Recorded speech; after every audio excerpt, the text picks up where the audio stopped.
플랫폼 프리랜서 노동자의 대부분이 어깨, 목, 팔, 팔꿈치, 손목, 손 등 윗몸의 근육통과 전신피로 등의 건강에 문제가 있다고 답했습니다.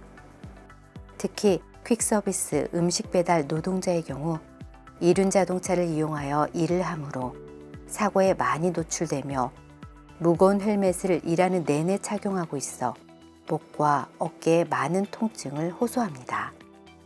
또한 이륜 자동차 특성상 눈에 많은 먼지가 들어와 눈 건강에 문제가 발생합니다.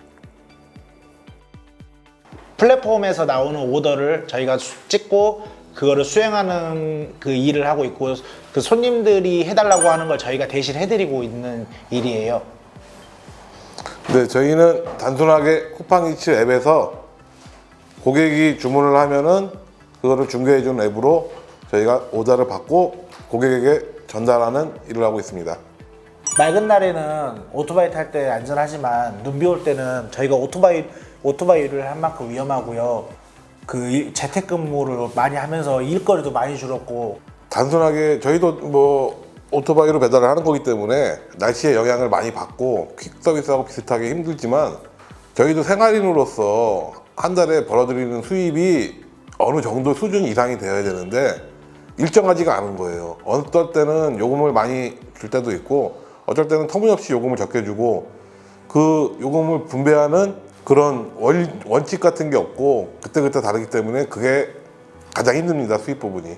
사고의 공포에 시달리면서 일을 하기 때문에 특히 눈이나 비가 오는 날은 도로가 미끄럽고 바이크는 두 발로 가는 거기 때문에 언제 넘어질지 모릅니다. 도로에서 넘어지면은 또 2차 사고가 올 수도 있고 항상 긴장하면서 타지만 사람이 8시간, 10시간을 타다 보면은 긴장이 느슨해지는 순간이 있거든요. 그때가 위험한 순간인데 그거를 차를 운전하시는 분들은 오토바이를 이해를 못해요.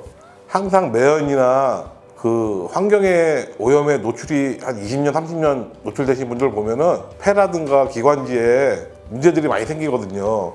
방진 마스크 같은 거 착용하고 다니고 좀 주의를 기울이긴 하지만 그 환절기나 이럴 때 되면은 기관지라든가 이런 데가 안 좋은 거는 사실입니다. 그게 가장 힘듭니다. 앞으로도 건강하시고 사고 없이 지나는 하루하루가 됐으면 좋겠습니다.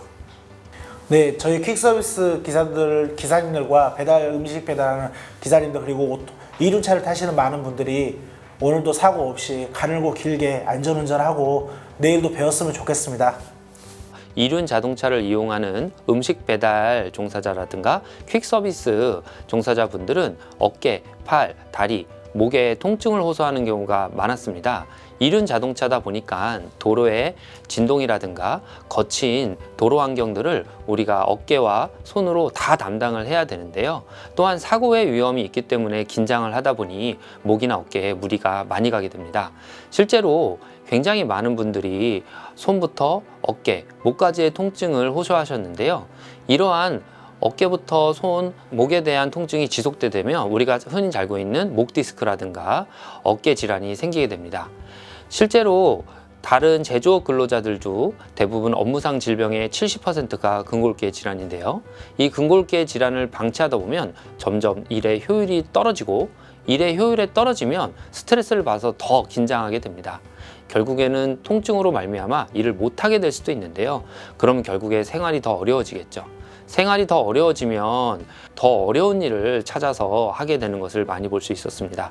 그래서 통증이 있는 플랫폼 노동자인 오토바이를 이용한다든가 이륜 자동차를 이용하는 분들은 미리미리 이 통증 관리를 하고 근골계 질환이 예방될 수 있도록 스트레칭 같은 예방 활동을 적극적으로 해야 되겠습니다.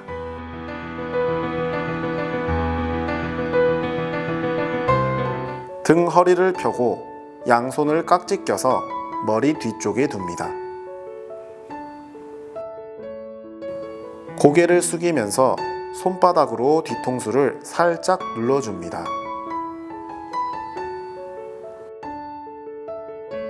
등 허리를 펴고 양손의 엄지손가락을 모아 턱 밑에 둡니다. 고개를 천천히 들어 올리면서 엄지손가락으로 턱을 위로 밀어줍니다. 등 허리를 펴고 똑바로 서서 오른팔을 뒷짐을 집니다. 왼손은 머리 위로 넘겨 반대쪽 옆부분을 짚어줍니다. 고개를 왼쪽으로 천천히 눌러줍니다.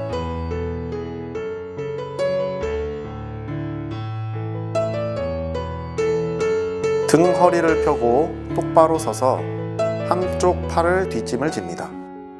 고개를 반대쪽 대각선 방면으로 약 60도 돌린 뒤 손으로 머리 뒤를 짚어줍니다. 대각선 앞쪽으로 고개를 숙이면서 눌러줍니다.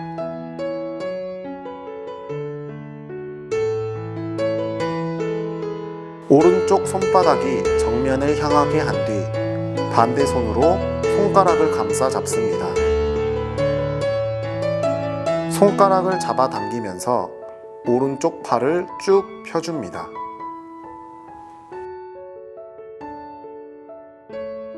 왼발을 앞으로, 오른발을 뒤로 서고 양손은 골반을 짚습니다.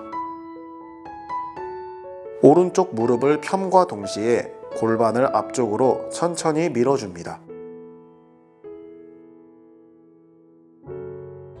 저는 전국 퀵서비스 노동조합 대의원을 맡고 있는 양용민이라고 합니다. 안녕하세요. 산재 예방, 특히 라이딩 시 주의사항 이런 부분들을 말씀드리겠습니다. 산재 예방 또는 교통사고 예방에 굉장히 도움이 되리라고 봅니다. 특히 겨울철에는 전날 날씨가 이렇게 포근하다가도 새벽 되면 상당히 결빙이 되어 있습니다. 특히 그런 구간을 브레이크를 잡았을 때는 큰 사고로 이어질 수도 있고, 항상 겨울철에는 긴장을 늦추지 말아야 된다는 점 말씀드리고요. 도로가 움푹 패인 구간이 또 나올 수도 있어요. 그래서 항상 시야는 바로 앞을 보지 말고 가급적이면은 좀 멀리 보면서 운행을 하고, 특히 겨울철에는 차간 거리를 잘 유지를 하셔야 됩니다.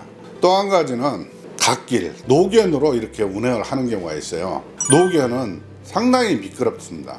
갓길 운행 시에는 특히 이런 부분을 신경을 써야 되고, 낮이나 밤이나 이 라이트는 항상 온으로 켜고 운행을 해야 되겠습니다. 그리고 또 한 가지는 타이어 압력이 낮아질 수가 있어요. 그래서 수시로 타이어 압력도 이렇게 점검해서 조금 더 높게 이렇게 한 상태에서 운행을 해야 됩니다. 특히 브레이크는 이 생명과 직결되는 부분이기 때문에 마모가 좀 심해서 밀린다고 느껴지면 바로 전문 수리센터 가서 바로 교체를 해야 됩니다. 이런 부분들을 염두에 두시고 운행을 하시면은 산재 사고 예방할 수 있습니다. 또 한 가지 또 짚고 넘어갈 거는 오다를 운행하면서 주행 중에 이렇게 휴대폰을 보시는 분들 많아요. 큰일 납니다. 운행 중에 오다 캐치나 또는 전화 통화는 하지 말아야 되겠습니다. 항상 이 이륜차는 또는 사륜차에 비해서 신체가 외부로 노출되어 있고 하기 때문에 첫째도 안전, 둘째도 안전입니다. 저는 분기별로라도 정부에서 또는 도로교통안전공단에서 이륜차 운행자를 대상으로 해서 안전운행 교육 필히 이거는 제도화를 해야 됩니다. 이러한 내용들을 잘 숙지하셔서 운행하시는데 도움이 됐으면 하는 바람입니다. 네, 감사합니다. 이륜자동차 교통사고 발생 시 행동 요령입니다. 사고가 나면 부상자 여부를 확인하고 부상자 발생 시 119로 바로 신고하고 증거 확보 후 안전한 장소로 대피합니다. 부상자의 기도 및 호흡을 확인하고 출혈 부위 지혈과 골절 등 상처 부위에 대한 처치를 주의해서 합니다. 이때 무리한 이동은 금지하며 구급 차량 도착 시까지 대기하시기 바랍니다. 산재 신청 방법은 노동자가 업무상의 사유로 부상, 질병, 장애 또는 사망이 발생하면 근로복지공단에 산재를 신청하여 승인받아 요양급여를 받을 수 있습니다. 요양 신청 절차입니다. 응급조치 후 병원에 후송되면 요양급여 신청서를 작성한 후 공단 병원, 회사에 각각 제출합니다. 업무상 사유가 명확한 경우 7일 이내에 요양 승인 여부가 통지됩니다. 이때 신청서는 재해자의 인적사항, 재목격자, 사고 경위 등을 기재하고 사업주와 신청인이 날인합니다. 만약 사업주가 거부 사유를 구체적으로 기재하면 사업주 날인 없이 제출 가능합니다. 이 신청은 불승인 처분 시 안날로부터 90일 이내에 행정소송을 제기할 수 있습니다. 더 자세한 설명이 필요하신 분은 도심권 서울특별시 노동자 종합지원센터로 문의하시길 바랍니다.